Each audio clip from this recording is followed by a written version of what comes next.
Hi, bosses. Hello. Hi, Manu. Just tell me that you can hear me okay before I start prattling on. Can you hear me okay? I'm sure I'll be fine, but let's just... brilliant. Thank you very much. Hello, everyone. Hello, bosses.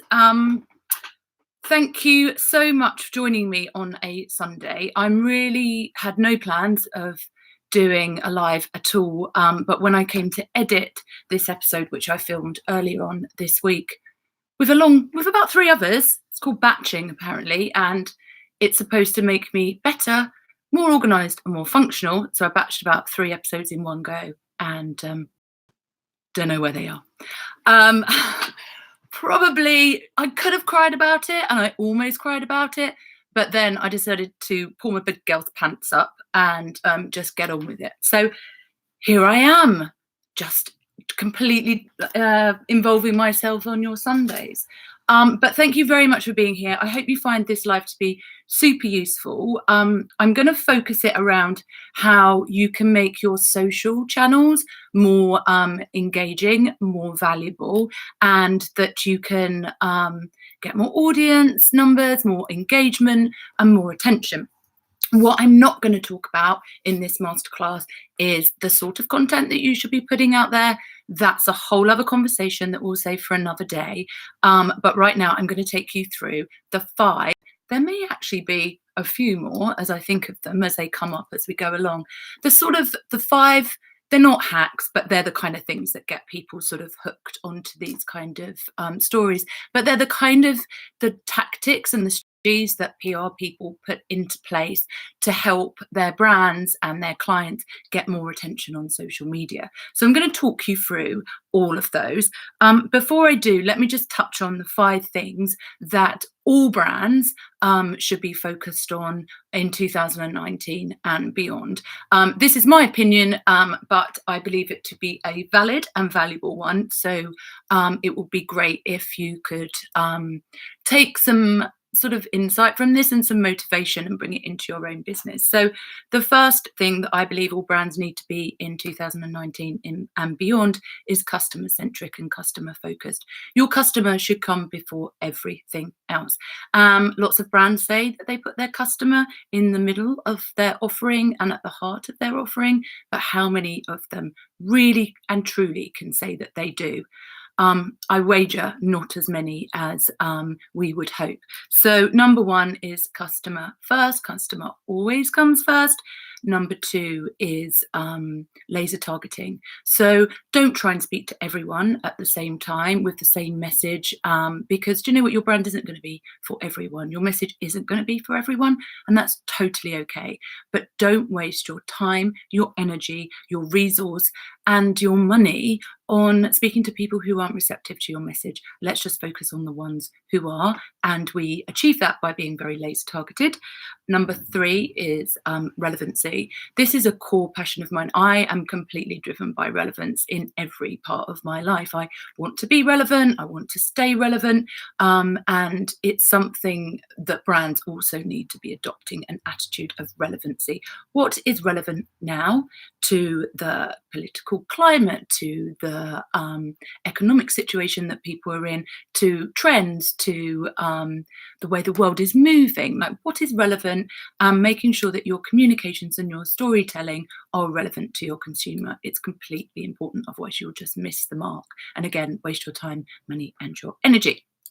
How many is that? 1, 2, 3. Number 4. Oh God, this is a bit where I actually forget even what my 4 key points were that I actually created for myself. The 4th is, let me the pressure of being live. This is the point where you just go pause, edit, which I probably did do in the video that I filmed beforehand that I didn't actually film. But anyway, so the 4th one is consistency. You must make sure that your messaging is consistent. You can't go from here to there to loving this to be opposing this thing at the same time. You know, you need to be consistent. That's with your messaging and your delivery of your message. You just need to be there. You need to be a consistent presence into people's lives if you want them to be part of your brand. So I've literally forgotten what the fourth one is, and I posted it on Instagram yesterday. Did I post it on Instagram or Facebook?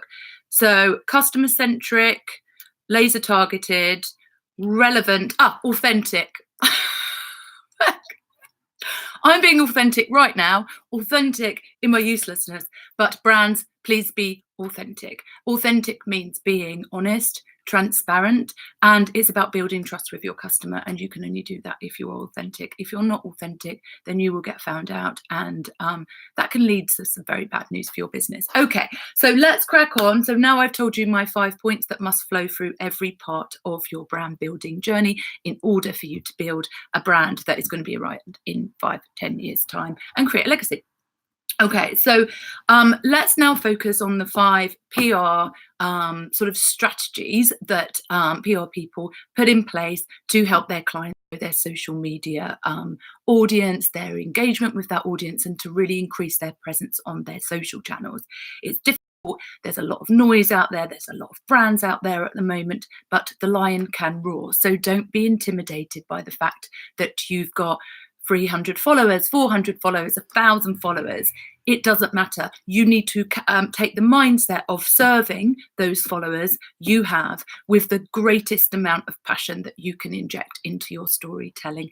If you've got 500 people following you, that's a lot of people. That's a lot of people. So serve them and bring value to them, and that audience will grow. So, and actually it's worth knowing that social channel, I'm talking more about Instagram at this point, but if you have 1,000 followers on Instagram, that is where the most amount of engagement comes. The most amount of engagement comes from people with around 1,000 followers. The more followers people have, the more their engagement diminishes. That is a fact. So if someone has got 1,000 followers, then they have got a high engagement rate, and those 1,000 people are active and they're listening and they're responsive. So that's worth remembering. Okay, so let's take you through these 5 pillars. Let's hope I remember them all. I have actually taken notes. Now, the first one is content pillars and content creation. So I'm not going to talk about content types of content as we talked about earlier, because we could just go on and on with that, and I will park that and do that another time when you don't want to listen to me for 2 hours. But if you're really serious about growing your social presence, and if you really do want to grow your engagement and your numbers, then you really need to get strategic, and that's what PR people do. And that's not, being strategic is not necessarily about the volume that you publish, like the amount that you publish, but more the sort of content that you do, that you publish, and for it to be relevant, authentic, targeted to your customer. All of those things are incredibly important. And by planning and being strategic with your planning, you will be able to give yourself room to create valuable content that's going to be engaging and that's going to grow your numbers. So let's, for instance, like a PR person would sit there with their client or their brand, and they would look maybe a month ahead. Some look 6 months ahead, some look a year ahead. I don't believe that that's the right thing to do with social media, because everything moves so fast. If you're planning 6 months or a year ahead, then, I mean, your content could be completely irrelevant, because who knows what's going to happen in that amount of time. So I tend to look about 4 weeks in advance. So what that means is just creating a content calendar, really, and a timeline about what you're going to post on what day and when. You know, there's things that you can hook up with, like motivation days, throwback Thursdays. I hope it's Thursdays. Things like hump days and all of those sort of things you can populate into your calendar so that you're relevant and you're creating content that is relevant. But you're kind of planning what your posts will be, so they're not knee-jerk. Some of your posts can piggyback on topical news issues and be knee-jerk. So say, for instance, I don't know, there's some celebrity somewhere who is suffering from I don't know, she's moaning about the bags under her eyes because she's just had a baby, and she's exhausted and not sleeping, and you've got this treatment that you do at your space, or you've got a product or a concealer that's right for them, it's quite a topical and timely. If it's getting picked up by the news, and I mean social news, then that's topical. You can put that into your calendar and create some content around that. But try and be more strategic with your content so that you have time to plan it, to post it, and to curate it, and to make sure that it's valuable. And it's not just about, if you have, I don't know, an eyelash bar, it's not just about posting endless pictures of before and after with eyelashes. That might be once a week. But for the other 6 days a week that you want to post, or maybe you want to only post 4 days a week, whatever it is, create content that is pertinent to that person, your customer's lifestyle. That's not all about, look at us and our lashes, look at us and our lashes. That's part of the message. That's not the whole of the message. So please make sure that you're creating content that is not just specific to what you're trying to sell to people, because they'll easily and quickly get bored, and you will run out of ideas of what to post really quickly and be scrapping around for ideas. We have all been there. What I forgot to say at the beginning of this video is that I will create some sort of I can't, because this is my first live and I'm a bit crap at multitasking. So reading the comments and saying what I've got to say at the same time, and I don't want to have you here all night. If you do leave a comment, then I will come back after I've posted this video and cooked my daughter her dinner and taken the dog for a walk, and I'll get back to you. I promise to do that tonight, just to tell you that. And I'll also create show notes and links and all that kind of stuff. So number one is content pillars and creating a content calendar and giving yourself time and space to breathe and plan. Super important. The second one is to really spend time on your captions, right? Yes, I'm focusing more on Instagram at the moment, heroing Instagram, because particularly in beauty, it is the biggest channel right now. And you can repurpose a lot of what you post on Instagram to Facebook and also to Pinterest, which I would also highly recommend that you do, because Pinterest is a search engine and it is becoming a very powerful search engine for discovering brands and services and whatnot. So don't discount Pinterest, and don't just think that it's somewhere that people go when they want to decorate their house or planning a wedding. They certainly do, but they also go there to search for ideas and inspiration as well. So you really should be operating on that platform. So, but if you're creating content for Instagram, then it's easy to repurpose it on Facebook and also on Instagram, but do adjust it according to those platforms, because you don't want to repurpose exactly the same content, just variations of, because if people follow you on all three of those channels, they're going to be like, oh, bore off. Can't you find something else to tell us or a new angle on it? So the second thing is, yes, Instagram is a visual medium. Yes, you want to create a strong visual, but you also want to create some really snappy captions that are going to give people more information. Try not to be too long with your captions. Keep them bite-sized. I always say that bite-sized communications are the way that all brands should be focusing their content delivery.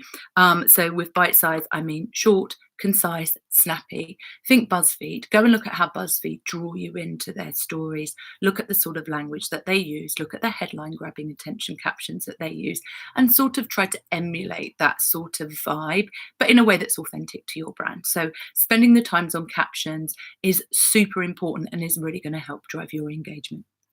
And it will really help you give an authentic voice as well.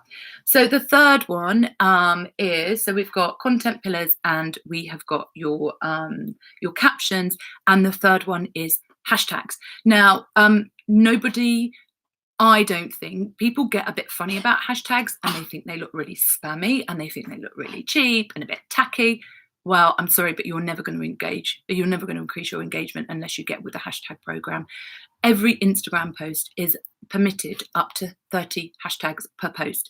If you are not using at least, I try and fly under the 30 radar, so about 27. If you're not using at least 27 hashtags per post, you are missing out on new audience, capturing new audience and getting new people to your channel. So use them. If you don't want to post them in your caption, which is totally fine, I don't, I put them in my comments. So I put them in the first, I post my my post, whatever it is, with my caption. I add 2 or 3 hashtags after the caption because I think it looks weird if you don't have any hashtags. And then I add another, say 25 underneath each post in the first comment.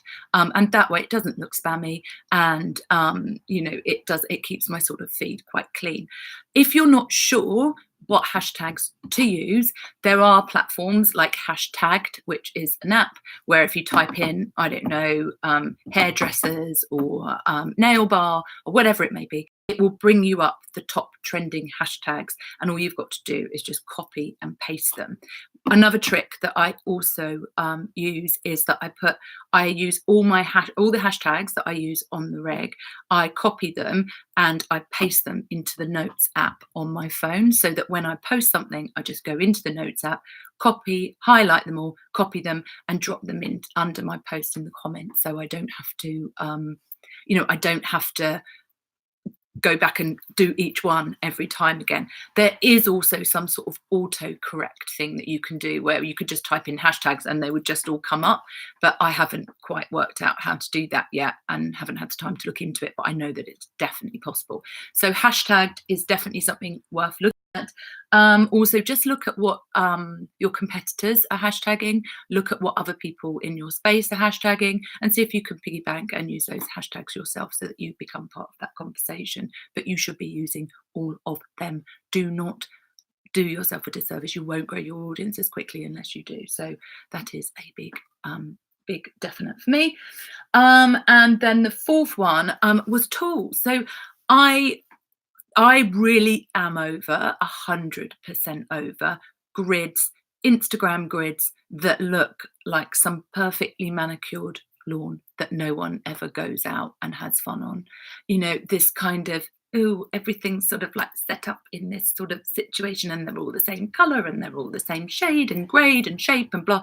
I just think it's incredibly inauthentic, really dull, and I get bored of it after about 5 minutes. And it's something that a lot of corporate brands do. It's something a lot of big brands do because it keeps everything uniform and everything clean. And I think it's really dull, and I think people are going to get bored of it very, very soon. So do feel free. I would advise that you keep your content authentic to you and a bit, mishmashy, a bit sort of like, just don't stick to one look, one vibe. Have fun with it, play around with it, because actually it is supposed to be a place of inspiration, motivation, and a bit of fun. But to keep my posts looking, bearing in mind, I'm not a tech person and I am certainly not a designer or anything like that. But there are a few apps that I use on that I just downloaded on my phone. They're free. They have paid for bits on them where you can elevate your access by paying for certain bits and pieces, but they're relatively inexpensive. But they just make your posts look so much cooler, so much sharper, so much better, so much more professional. So one of them, and I use it every single day, is called, what's that? Instasize. You can see how I sort of, and you basically, you take a screen grab of whatever it is, or you upload the picture that you want to put on your posts, and then it allows you to sort of crop it, take bit, and just to sort of put a frame around it, put a border around it, create some space around it, and it just makes your post look so much better, like just in an instant. Sometimes there's a person at the side and you want them out, you just get them out, crop them out, or there's like an X at the top and you're like, get rid of that. Just crop it out. It's super easy. I'm totally obsessed by it. And it just makes things so fast and makes your feed look so much more professional, but not like tired and uniform. There's tons of other functionalities that it's got, but that's what I use it for. And when you've cropped and done all of your adjustments that you want to do on it, you can just upload it straight to Instagram. It's super easy. So I would definitely recommend that you download that. It's the thing I use every single day, and I manage 3 different Instagram channels, and they're all very different. My own personal one, which is just an ode to my ridiculous life, chaotic life, Beauty Banks, which is a charity that I co-found and co-run with Sally Hughes, and also the Beauty Beat one, which is this one. So InstaSize is definitely a tool that you should look up. And there's another one that I use as well called, and this I was introduced to by a design agency that we work with beauty banks called Design Bridge, who are one of the best design agencies in the world. Shout out to Holly and Tash and Hannah. And it is called Photogrid.